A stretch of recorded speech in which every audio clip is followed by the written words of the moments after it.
উইকেন্ডের দিনেও একটু বেশি করে ঘুমোতে পারছি না, কারণ আগের দিন ফোন করে ডাকা হয়েছে যে চলে আয়, আমরা কলকাতায় এসেছি। সেই মতো করে ওল আলুর তরকারি আর দই পটল বানিয়ে বেরিয়ে পড়লাম সকাল সকাল। তোমরা কি জায়গাটা দেখে চিনতে পারছো যে এটা কোথায়? এটা হচ্ছে নিউ টাউন। নিউ টাউনে আমার জামাইবাবু, এই হচ্ছে জামাইবাবু। আর এনারা এখানে রেন্ট নিয়েছেন এই রেসিডেন্সিতে। দিদি আর জামাইবাবু এখানে রেন্ট নিয়েছে জামাইবাবুর চাকরি সূত্রে। অ্যান্ড সো কল আমি বলে রাখি, জামাইবাবু ঠিক চলছে না। বিয়ের আগেও দীপায়ন দা ছিল, বিয়ের পরেও দীপায়ন দাই থাকছে।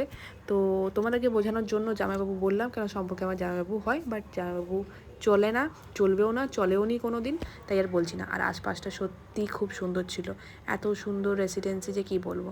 আর আজকে জানো ভেজ ছিল, ভেজে নাই করে 6 থেকে 7খানা আইটেম ছিল, যে কী বলবো, খেয়েই শেষ করতে পারছি না।